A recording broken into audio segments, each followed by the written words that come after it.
internas tenemos la activa, que es el músculo, y la pasiva es aquella que se opone un poquito al movimiento. Por ejemplo, ustedes tienen músculo con tendones, ¿sí? Músculo con tendones. Acuérdense que el tendón es tejido conectivo, son fibras de colágeno y tienen un grado de, ahora sí que de deformación.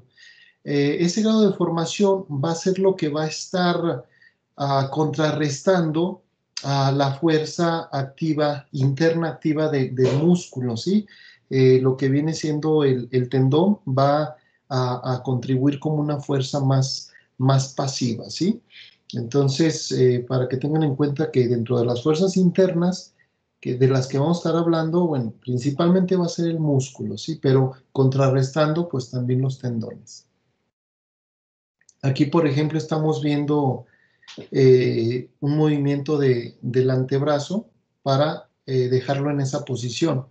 Nos dice que la fuerza interna es la que está, la que está siendo, ah, digamos, activada por el músculo bíceps, ¿sí? El músculo bíceps para mantener al antebrazo en esa posición. La fuerza externa generalmente tiene que ver con un segmento del cuerpo sobre el cual está actuando la gravedad, ¿sí? Por ejemplo, en ese caso nos marcan que la fuerza externa viene siendo más o menos esa parte del antebrazo. Tendríamos que ver el segmento de alguna parte del cuerpo para saber dónde está su centro de masa, que es el equivalente a su centro de gravedad, ¿sí? Entonces, cuando la gravedad actúa sobre ese centro de masa, pues tenemos la fuerza externa, ¿sí? Es decir, por ejemplo, ahí sí podríamos calcular qué cantidad de fuerza necesita hacer el músculo bíceps para que ese antebrazo sea levantado, ¿sí? Está actuando la gravedad y hay un peso específico para ese antebrazo, ¿sí? Entonces son ahí esos factores que estamos viendo por allí. Eh, ya como podemos ver más o menos en este esquema, las fuerzas actúan, se representan como flechas porque son como si fueran vectores, ¿sí? Tienen una magnitud, es decir, una cantidad de fuerzas y una magnitud, tienen una dirección hacia dónde va la flecha, hacia dónde se dirige la flecha, que es hacia dónde se está dando ese movimiento del músculo, tienen un sentido, ya sea si es positivo o negativo, hacia dónde está la punta de la flecha, ¿sí? Y tienen un punto de aplicación.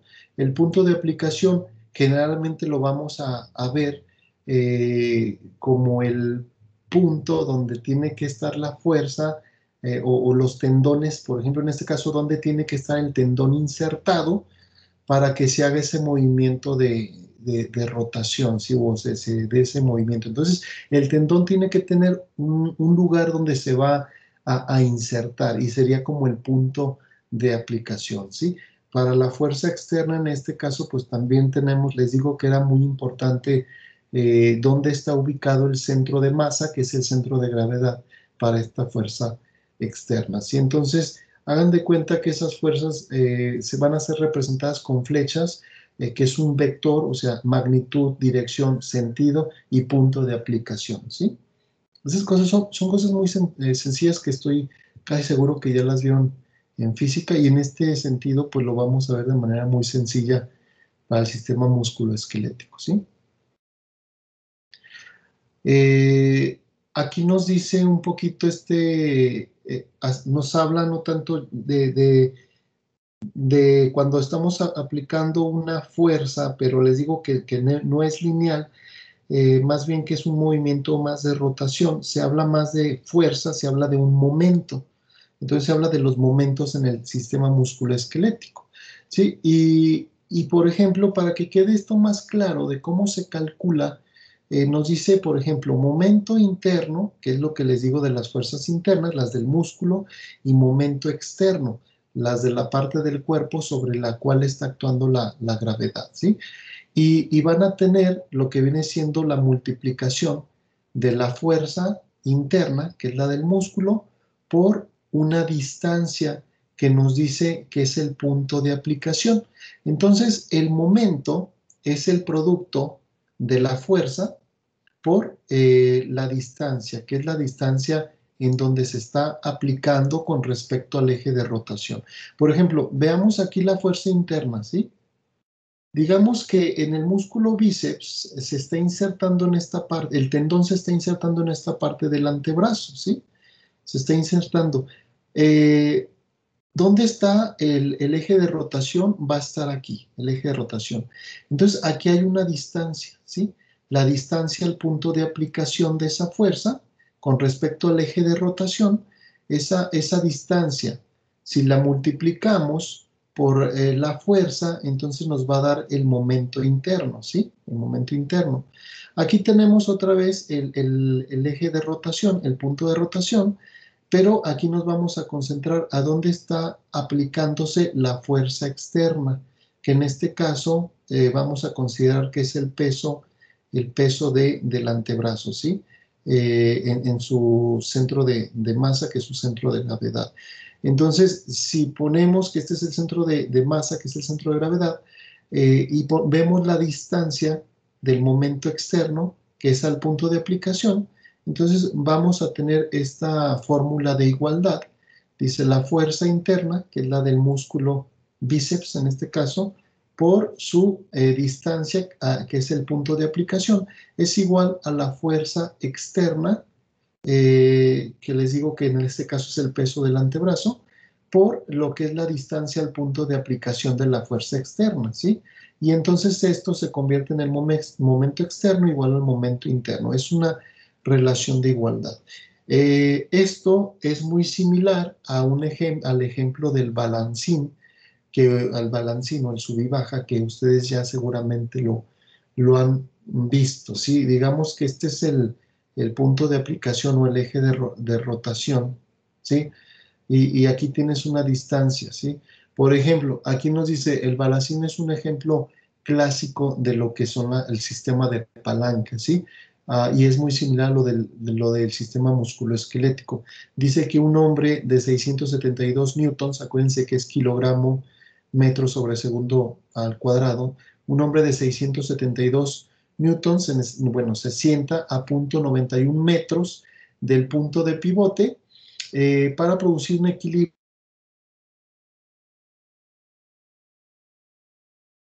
adulta y pero se sienta también al doble de distancia con respecto al punto de aplicación, ¿sí? Entonces, para que haya un equilibrio, era necesario, digamos, que el niño tuviera la mitad de peso y exactamente la distancia a donde está con respecto al eje de rotación fuera el doble, ¿sí? Para que estuviera en un equilibrio.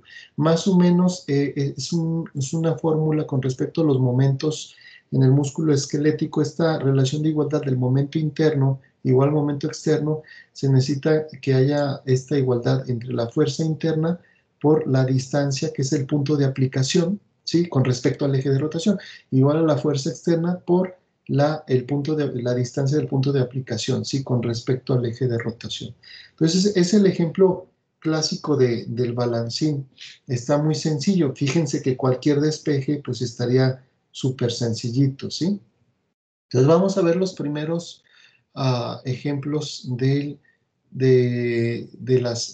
la cantidad de fuerza que se necesita aplicar. Sin embargo, tenemos tres tipos de palancas en el sistema musculoesquelético, ¿sí?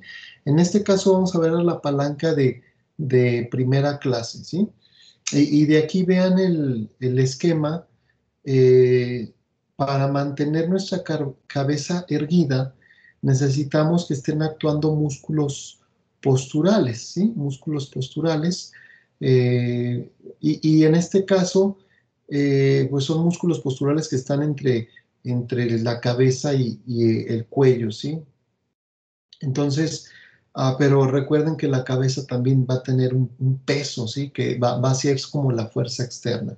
Entonces nos dice, las palancas de primera clase, dice, tienen un eje de rotación situado entre las fuerzas opuestas. O sea, el eje de rotación aquí va a estar más o menos a la altura de las primeras vértebras cervicales, ¿sí? Aquí está el eje de rotación y nos dice que está situado entre las dos fuerzas entre las fuerzas opuestas, ¿sí? En este caso tienen el mismo sentido, tienen la misma dirección, pero los momentos que se están haciendo son distintos, ¿sí?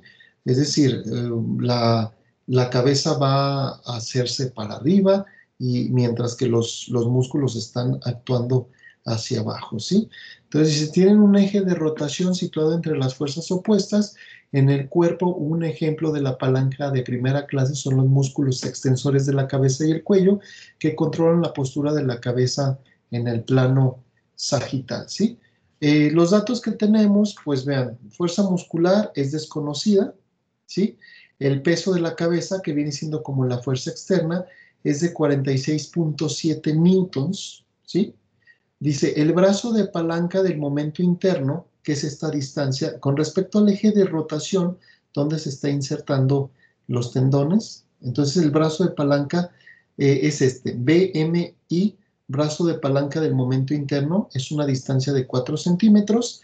Brazo de palanca del momento externo, que es este así, con respecto a la distancia de aquí hacia donde está más o menos saliendo lo que viene siendo la fuerza externa, ¿sí? Es de 3.2 centímetros. Como les decía, nada más hay que hacer un despeje para saber la fuerza del músculo, ¿sí?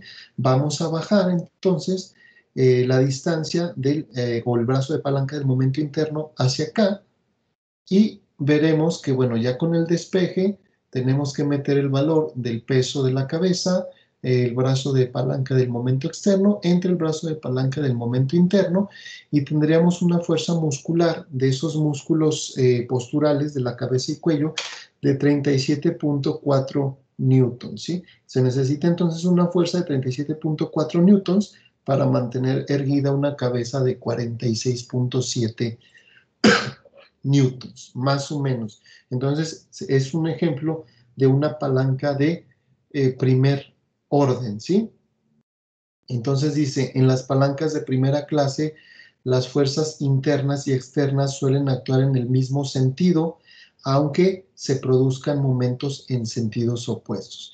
Yo estoy diciendo que está la fuerza interna y la fuerza externa, que es el peso de la cabeza, actuando en el mismo sentido, pero los momentos que se producen son en sentidos opuestos, ¿sí? La cabeza se va a levantar cuando esos músculos están jalando para abajo, ¿sí? Entonces es una palanca de primera clase. Está muy sencillo, les digo, esos despejes están súper sencillos. Ahora vamos a ver el ejemplo de las palancas de segunda clase. Aquí hay dos criterios que se tienen que cumplir. Nos dice que uno, el eje de rotación tiene que estar situado bueno, en una parte distante de un hueso. Dice, su eje de rotación se localiza en el extremo de un hueso. En este caso, bueno, están marcando un hueso del metatarso, ¿sí? Estamos aquí, el eje de rotación. Pero el brazo, otro de los requisitos es que el brazo de la distancia, ese brazo de palanca del momento interno, sea mucho mayor al brazo de palanca del momento externo, ¿sí? Aquí tenemos más o menos un ejemplo, como un ejemplo de carretilla. Aquí la situación es que digamos que para pararse de puntitas tienes que estar cargando todo el cuerpo, ¿sí? En su eje en su centro de masa, que es su centro de gravedad, y que el centro de masa o centro de gravedad del cuerpo queda más o menos por donde están las vértebras lumbares. Y para pararte de puntitas, pues tienes que utilizar los músculos de la pantorrilla, que ahorita los vamos a ver en cuanto a nombres, ¿sí? Entonces tienes que aplicar una fuerza en esos músculos, ¿sí? Con este sentido, con esta dirección.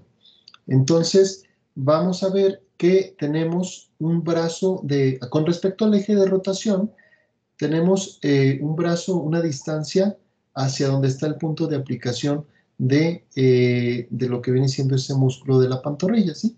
Tenemos nuestro brazo de palanca del momento interno. Pero también, si pudiéramos ver hacia dónde va esa dirección que va hacia abajo, de todo el peso del cuerpo que se va a tener que levantar, pues tenemos un brazo de palanca del momento externo mucho más pequeñito, que lo del momento interno, ¿sí? Por eso dice, las palancas de segunda clase tienen dos rasgos únicos. Primero, su eje de rotación se localiza en el extremo de un hueso, que está aquí. Segundo, el músculo o fuerza interna posee un mayor brazo de palanca que la fuerza externa, ¿sí? Y aquí nos está dando lo de los músculos de la pantorrilla necesarios para ponerse de puntitas, pero pues tienen que cargar todo el cuerpo, ¿sí? Pues aquí tenemos peso corporal, 667, bueno, fuerza de los músculos de la pantorrilla que tiene que aplicar, la desconocemos. El peso corporal, 667 newtons, una persona como de 70 kilos más o menos, 70 kilogramos, 667 newtons, brazo de palanca del momento interno mayor, 12 centímetros, brazo de palanca del momento externo, 3 centímetros. El despeje es exactamente el mismo, ¿sí? La fuerza muscular va a ser igual al peso corporal, que es la fuerza externa, ¿sí? Por el brazo de palanca, que son 3 centímetros, entre 12, ¿sí? Entonces, estos son los despejes.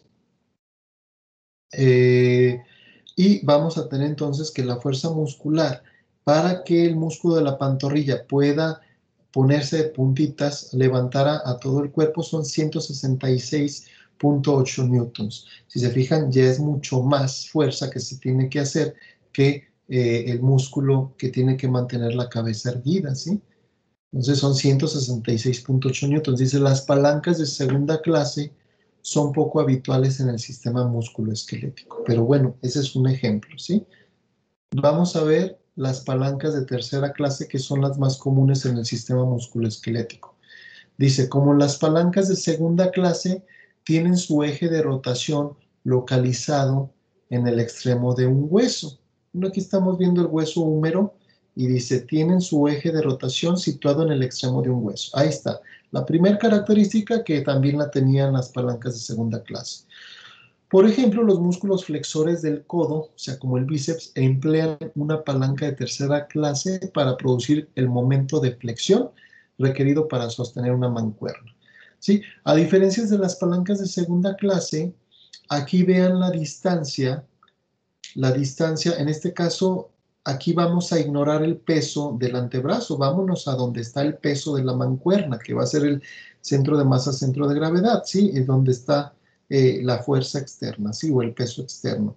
Entonces, con respecto al punto de aplicación, el brazo de palanca del momento externo ahora es mucho mayor que el brazo de palanca del momento interno. Es lo que se invierte. Aquí el brazo de palanca del momento externo tiene que ser mucho mayor al brazo de palanca del momento interno. Entonces es la diferencia con respecto a las palancas de segunda clase. Bueno, ¿qué cantidad de fuerza tiene que hacer el músculo bíceps para flexionar el antebrazo y poder cargar a esa mancuerna que pesa 66.7 newtons, alrededor de 7 kilogramos? Entonces, la fuerza muscular la desconocemos, el peso externo son 66.7, tenemos un brazo de palanca del momento interno de 5 centímetros y un brazo de palanca del momento externo de 35 centímetros, ¿sí? Otra vez haciendo los despejes correspondientes, metemos los datos de el peso de la mancuerna, el brazo de palanca del momento externo y el brazo de palanca del momento interno. Y al final nos da una cantidad de 467 newtons, o sea, vean, comparando los otros, 467 newtons, se tiene que hacer un esfuerzo muy grande, o se tiene que aplicar una fuerza muy grande con respecto a la fuerza que se da en el músculo de bíceps para que se pueda cargar esa pesa de alrededor de 7 kilogramos, ¿sí? Entonces, aquí lo importante que nos dice que las palancas de tercera clase, que es la que estamos viendo, son las más usadas por el sistema musculoesquelético, ¿sí? Pero basado, como yo les decía, en el ejemplo del balancín y en lo que viene siendo esta relación de igualdad del momento interno por el momento externo, que son las fuerzas internas por el brazo de palanca, que es al punto de aplicación, la distancia del punto de aplicación, con respecto también, es una relación de igualdad con respecto a la fuerza externa, que puede ser un peso, como ahorita lo estábamos viendo, por su distancia hacia el punto de aplicación, ¿sí? Entonces el ejemplo de balancín, y tenemos tres palancas, las de primera clase, las de segunda clase y las de tercera clase, que son las más comunes. Entonces, con esto quería ver el sistema de palancas del sistema musculoesquelético para que vean que no es nada difícil calcular la cantidad de fuerza que tiene que ser aplicada por un músculo. Yo imagino que si quisieran hacer ya propiamente una especialidad en biomecatrónica y aventarse todo el cálculo de lo que tiene que hacer una prótesis para poder hacer algún movimiento, yo me imagino que todo esto se tiene que considerar, ¿sí? Pero bueno, dejamos lo que es el sistema de palancas para irnos ya a terminar con los nombres de los músculos. Por aquí, todavía para sistema pendicular, habíamos visto esto, ¿sí? Los músculos del manguito del rotador. Yo les decía que son músculos muy importantes porque el conjunto de estos cuatro músculos, lo que es el músculo subescapular, el músculo supraespinoso, músculo infraespinoso y el músculo redondo menor, ese conjunto de cuatro músculos insertados en la escápula, sea parte anterior o parte posterior, son muy importantes para la rotación del húmero, ¿sí? Y para que se den todos esos movimientos que tienen 3 grados de libertad, o sea, esos 3 movimientos en el plano X, Y o Z, o en los planos anatómicos sagital, transverso o coronal, ¿sí? Yo les había dicho que es muy importante saber más o menos cuál es la inserción proximal y distal para poder adivinar qué es lo que qué es el movimiento que se va a dar. Si tenemos que la inserción distal está en el trocánter menor del húmero, cuando se contraiga este músculo, el subescapular, se va a producir la rotación medial del antebrazo, ¿sí? En cambio, el músculo supraespinoso, cuando se contraiga, cuando vemos que la inserción está aquí, se va a producir la abducción que es la elevación del brazo, ¿sí? La elevación del brazo en el plano coronal. Y en cambio, el músculo infraespinoso y el redondo menor, vean la inserción que tienen, cuando se contraigan, van a estar haciendo la rotación lateral del antebrazo, ¿sí? Entonces es muy importante, a veces es más importante imaginarse lo que están haciendo, ¿sí? Les digo a los de medicina, les dicen, ¿sabes qué? Apréndete el nombre del músculo para el examen, nombre del músculo, inserción distal, inserción proximal, cuál es el nervio que lo está inervando y cuál es la acción que se produce. Pero pues nada más aquí tenemos que vean este grado de inserción, esta es la inserción proximal o este es su origen, hacia dónde se dirige el tendón es su inserción distal, y si nos imaginamos qué es lo que pasa cuando se contrae, pues estamos adivinando su acción, ¿sí? No hay mucho pierde con respecto a eso. Siguiendo con los músculos, ahora sí del sistema pendicular, este es muy conocido de ustedes, para los que van al gimnasio, el músculo bíceps braquial, ¿sí? Hay otros hay otros que son flexores por debajo de este músculo, pero para fines prácticos nada más vamos a mencionar este, ¿sí? El músculo bíceps braquial. ¿Por qué le llaman bíceps? Si se fijan, tienen lo que le llaman dos cabezas o dos vientres que van a insertarse hacia sitios diferentes. No nos importa ahorita saber dónde está la inserción, pero pues la estamos viendo más o menos hacia dónde va la inserción, ¿sí? Pero por eso se le llama bíceps, por estas dos cabezas o dos vientres que tiene este músculo. Le llaman entonces músculo bíceps braquial y hay que verlo como un músculo, el principal músculo flexor de la articulación del codo o flexor del antebrazo, ¿sí? O sea, véanlo ustedes trabajar, qué es lo que pasa cuando ponen a trabajar al músculo bíceps braquial, van a hacer que la articulación del codo haga una flexión o sea, se haga la flexión de lo que es el antebrazo, ¿sí? Entonces, músculo bíceps braquial. Si nos vamos a lo que viene siendo la parte posterior del antebrazo, perdón, del brazo está el músculo tríceps braquial, ¿sí? El músculo tríceps braquial. ¿Por qué se le llama tríceps? Vean también, aquí hay dos vientres, pero ¿qué pasa si diseccionamos esos dos vientres? ¿Qué es lo que pasa si yo quito este y esto? Que los estuviera diseccionando y estuviera diseccionando, quedan estos aquí cortados y por debajo está la otra parte, ¿sí? También con su tendón dirigiéndose hacia acá y hacia acá.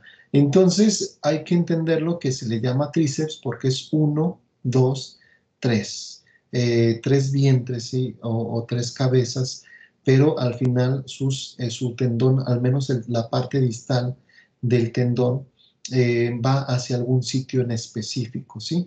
Por eso se le denomina tríceps, tríceps braquial, y hay que verlo como el opuesto en cuanto a la acción, como el opuesto al músculo bíceps braquial. Este músculo tríceps lo que va a hacer es una extensión de la articulación del codo o una extensión de lo que es el antebrazo, ¿sí? Entonces es el músculo tríceps braquial, ¿sí? Entonces este es el bíceps, es el principal flexor de la articulación del codo y el tríceps es el principal extensor de la articulación del codo. Nos podemos ir a planos anatómicos más profundos. Si quitamos al bíceps, vamos a encontrar a otros flexores, pero no nos interesan. De hecho, aquí se puede ver uno, ya se puede ver uno también, ¿sí? Que es el que queda ya por debajo de estos. Ok, la situación se vuelve muy complicada, por eso nada más vamos a ver los músculos más superficiales. Aquí en lo que viene siendo la parte anterior del antebrazo, en posición anatómica, acuérdense, la posición anatómica, la parte anterior del antebrazo es donde queda la palma de la mano, sí, la palma de la mano. En posición anatómica incluso hay 4 niveles de profundidad en cuanto a los músculos. Por eso nada más vamos a ver estos poquitos y estos poquitos, pero vean los tendones llegan hacia la muñeca, lo que le llaman la articulación del carpo, o llegan hacia los dedos. Vamos a entender que todo lo que viene estando en la parte anterior es flexor. Flexor de la articulación del carpo, de la muñeca, o flexor de los dedos, ¿sí? De cada uno de los dedos o de todos los dedos. Y entonces eso sí, que no se les vaya a confundir. La parte anterior tiene que ver con la flexión del carpo o de los dedos. Y solamente algunos nombres para que los vean que tiene que ver con la función. Bueno, este es el brachiorradial. Aquí está el brachiorradial. También le llaman supinador largo, pero bueno, este es el brachiorradial. Acuérdense que por aquí más o menos está el radio y por aquí está el cúbito, ¿sí? De este lado medial está el cúbito, del lado lateral está el radio. Por eso le llaman brachiorradial, porque viene desde la parte así que, desde el músculo, de estas partes que le llaman brachial, ¿sí? Entonces, brachiorradial, y luego tenemos al que se llama flexor radial del carpo, flexor cubital del carpo, ¿sí? Estos dos, flexor radial del carpo, flexor cubital del carpo. ¿Qué nos indican esos nombres de flexor del carpo, ya sea radial o sea cubital? Van a estar participando en que ustedes puedan hacer la muñeca, flexionar la muñeca, ¿sí? La articulación de la muñeca o la articulación del carpo. Por eso tienen estos nombres, flexor radial del carpo, flexor cubital del carpo. Y entre ellos está algo que se llama palmar largo, que es un músculo que está delgadito, pero también llega hacia el carpo, ¿sí? Entonces, palmar largo.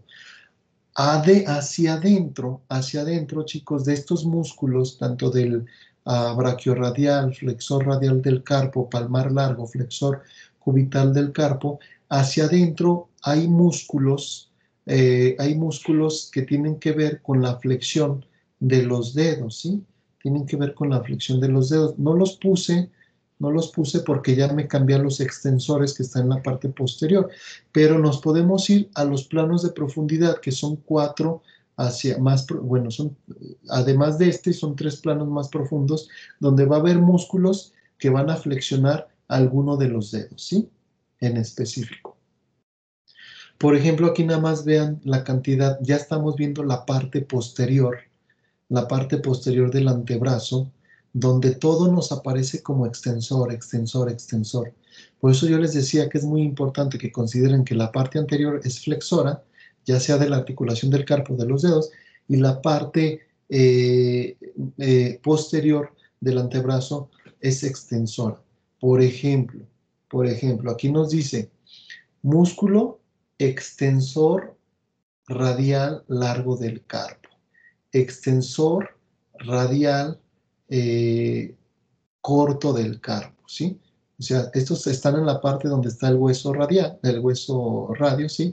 Pero son extensores del carpo, nada más que nos dice extensor radial largo del carpo, extensor radial corto del carpo.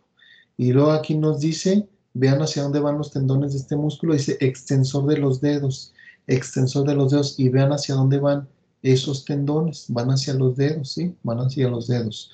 Extensor de los dedos, extensor este que está por aquí, más chiquito, más chiquito por aquí, extensor del dedo meñique, porque el tendón va hacia acá, ¿sí?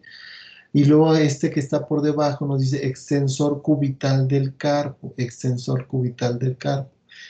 Aquí nos dice incluso extensor corto del pulgar, extensor corto del pulgar. Va a estar escondido, ahorita lo vamos a ver que va a estar escondido en una capa de profundidad más, bueno, más profunda, ¿sí?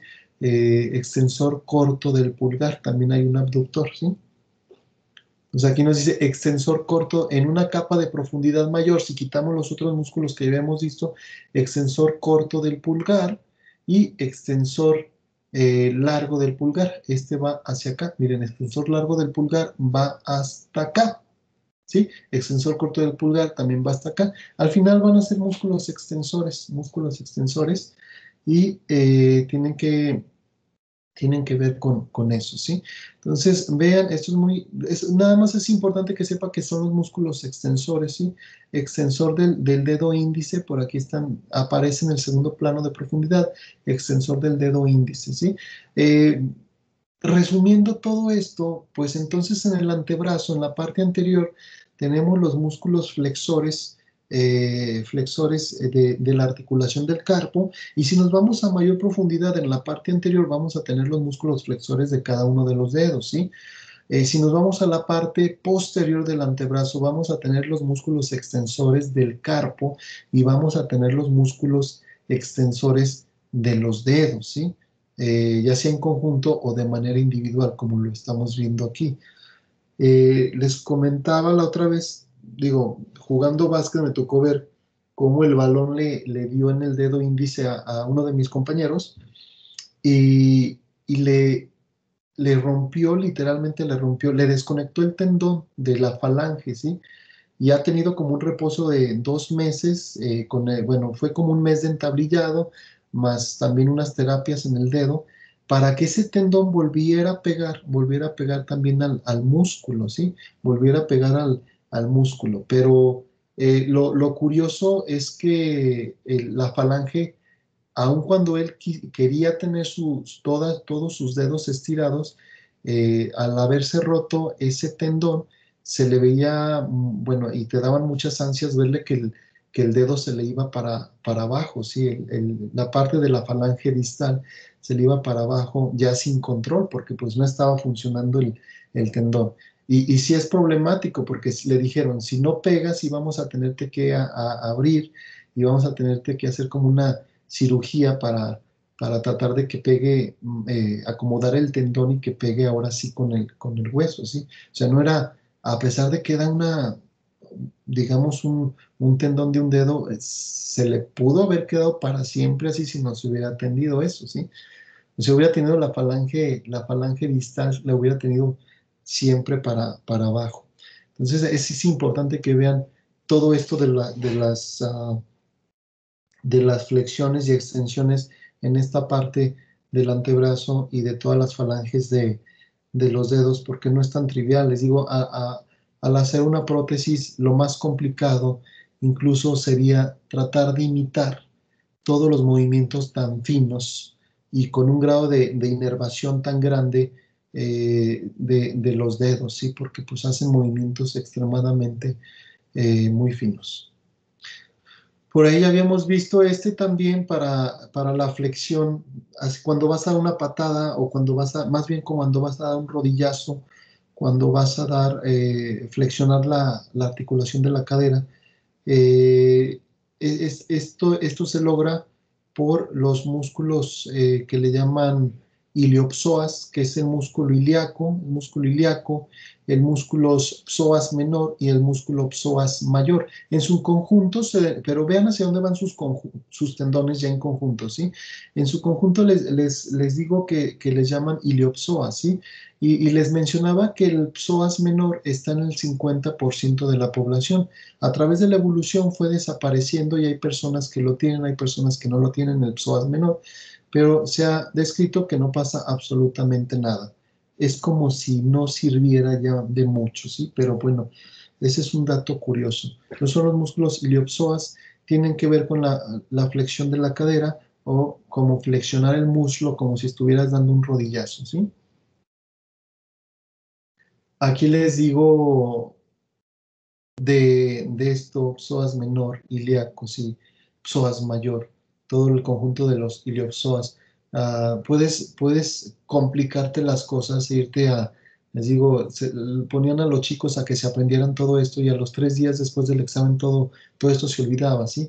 Inserción proximal, pues mejor me voy a una tabla para ver dónde está la inserción proximal, dónde está la inserción distal, quién lo inerva, ¿sí? ¿Quién lo inerva y cuál es la acción, ¿sí? Dice, por ejemplo, el iliopsoas actúa en conjunto flexionando el muslo en la articulación de la cadera, ¿sí?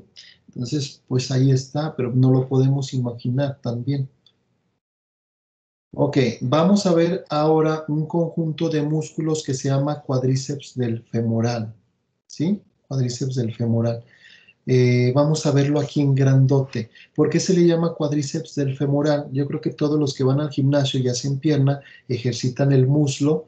Eh, Hay un aparatito especial para ejercitar el muslo, que es estando sentado y con los pies atorados en unos colchoncitos donde tienes que levantarlos y hay un sistema de poleas, pero el que estés tú levantando como si fueras a dar una patada, hace que esté trabajando el muslo. Sí, yo creo que todos conocen ese aparatito. Los músculos del cuádriceps del femoral son 4. Está este en medio que se llama recto del femoral. Está estos que se llama vasto lateral, vasto medial, ¿sí? Entonces, recto femoral, vasto, tiene que ver con su amplitud, vasto, con V, vasto lateral, vasto medial. Y si quitamos al recto de femoral, si lo diseccionáramos, por debajo está el vasto intermedio, ¿sí? Entonces, por debajo está el vasto intermedio, pero en conjunto esos 4 músculos, el vasto intermedio, por arriba, el recto femoral, músculo recto femoral, músculo vasto lateral, músculo vasto intermedio, esos 4 músculos, músculo recto femoral, músculo vasto lateral abajo, músculo vasto intermedio, perdón, vasto lateral, vasto intermedio y vasto medial, corresponden a los 4 músculos que conforman el cuádriceps del femoral, ¿sí? Aquí vienen hasta en corchete, miren, asterisco, perdón. Asterisco 1, 2, 3, 4. Esos 4 músculos son los que corresponden al cuádriceps del femoral. ¿Para qué sirven? Para flexionar la articulación, perdón, sirven para hacer una extensión de la articulación de la rodilla, como si fueras a hacer, o una extensión de la pierna, ¿sí? Como si fueras a dar una patada estando sentado, ¿sí? Se está haciendo una extensión de la articulación de la rodilla o una extensión de lo que viene siendo la pierna. Pero, ¿dónde están insertados esos músculos? En el muslo, ¿sí? Pero vean que los tendones de estos músculos se dirigen hacia la tibia. Vean más o menos esta altura, ¿sí? Entonces, cuádriceps del femoral está conformado por recto femoral, vasto lateral, vasto medial y vasto intermedio. ¿Cuál es la acción? Hacer una extensión de la articulación de la rodilla o una extensión de la pierna, como si fueras a dar una patada estando sentado, ¿sí? Ahí están, lo vuelvo a poner aquí, pero si quitan al recto femoral, abajo encontrarían al vasto intermedio, para que formen los cuatro, ¿sí? Ok, vámonos a la parte, ya habíamos visto que está el glúteo mayor, porque también hay glúteo menor y glúteo medial, ¿sí? Entonces, habíamos visto el glúteo mayor. Vámonos a la parte del muslo, pero la parte posterior del muslo. Por aquí vemos otras dos cabezas que comparten la inserción que ahorita la vamos a ver. Estas dos cabezas forman parte de un músculo que se conoce como bíceps del femoral, porque son dos, pero comparten tendón hacia, hacia, hacia la parte de lo que viene siendo la pierna, ¿sí? La parte posterior de la pierna. Entonces, en esta parte posterior y lateral, porque vean que estamos viendo una parte lateral y posterior, está el músculo bíceps del femoral. Bíceps del femoral, no lo confundan con el bíceps braquial que está en el húmero, ¿sí? Entonces estamos viendo bíceps del femoral. Dice músculo bíceps del femoral, cabeza larga y cabeza corta. ¿Qué movimiento creen que haga si es el opuesto al cuádriceps del femoral? Si el cuádriceps del femoral hace la extensión de la articulación de la rodilla o la extensión de la pierna, el músculo bíceps del femoral va a ser como el 4, ¿sí? Que es la flexión de la articulación de la rodilla o la flexión de la pierna, como si estuvieran haciendo la pierna hacia atrás, como si estuvieran haciendo un 4, ¿sí? Algo así. Entonces es el bíceps del femoral. Bueno, aquí lo estamos viendo. Esta es la cabeza larga, esta es la cabeza corta, pero en su conjunto este y este es el bíceps del femoral. Tenemos otros dos interesantes, es el semitendinoso y semimembranoso. Por debajo el semimembranoso, ¿sí? Semitendinoso, semimembranoso. El semitendinoso, semimembranoso. En su conjunto, estos cuatro músculos, ah, sobre todo lo han escuchado para los futbolistas, ¿sí? El bíceps del femoral, este y este, que es el bíceps del femoral, el semitendinoso y el semimembranoso, lo han escuchado como que en los futbolistas que se lastimó los isquiotibiales. Se lastimó los isquiotibiales y es el conjunto de esos cuatro.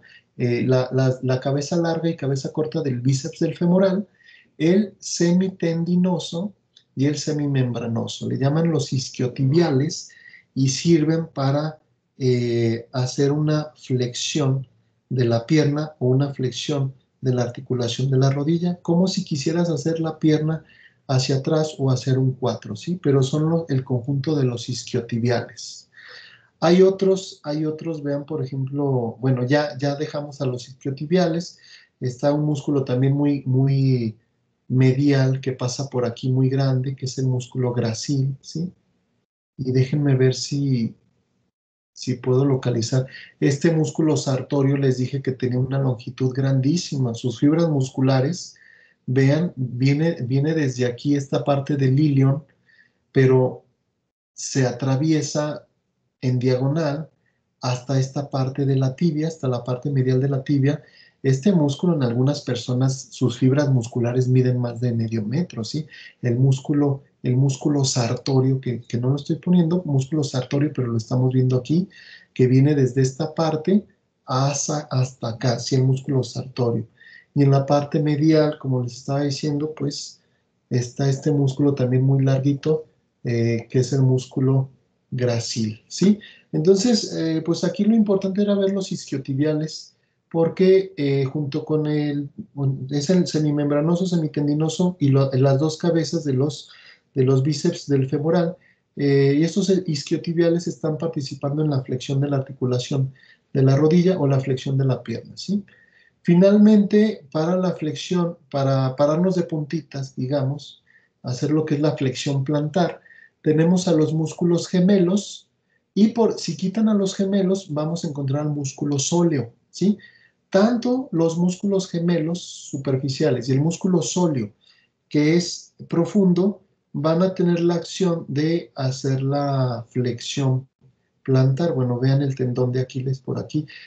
Van a hacer la flexión plantar, que es ponernos de puntita, ¿sí?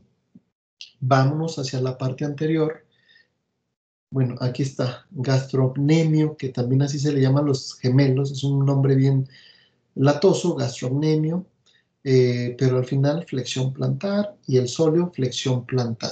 Lo que estamos viendo, los gemelos o los músculo gastrocnemio, y si quitan al gastrocnemio o a los músculos gemelos, está el músculo sóleo, pero al final van a estar formando este tendón, bueno, el tendón de Aquiles, y también hay otro tendón por debajo del sóleo, y van a estar participando en la flexión plantar, ¿sí? Ya nada más les voy a mencionar ya por último, ya para acabar la clase, el tibial anterior. Si nos vamos a la parte donde está la tibia, la parte anterior, está el músculo tibial anterior. Su función va a ser que la flexión dorsal del pie, o como ponerse a caminar sobre talones, ¿sí? Caminar sobre talones es como cuando ustedes hacen una flexión dorsal de su pie. Una flexión del dorso de su pie o pararse de talones es la función que va a estar haciendo el músculo tibial anterior, por aquí, ¿sí? Músculo tibial anterior, vean su inserción. También en la parte lateral tenemos al peroneo, porque está insertado en el músculo, digo, en el hueso peroneo, pero vean hacia dónde va. El peroneo largo tiene la función de hacer como una eversión del pie, hacer la planta del pie hacia una parte lateral, o lo que viene siendo una eversión, ¿sí? Entonces, tibial anterior y peroneo largo. Pues viene siendo todo, chicos. Ya les pasé la presentación con el audio descriptivo. Dejo de compartir pantalla. La idea yo le digo más o menos a su profesor Víctor Hugo Fuentes qué músculos se vieron. Más o menos se les mencionó la acción de manera general. Se están viendo principalmente músculos superficiales, un poquito la acción eh, y vimos lo del sistema de palanca, ¿sí? Les digo que con esto finalizamos todo el curso, chequen el programa y ya acabamos.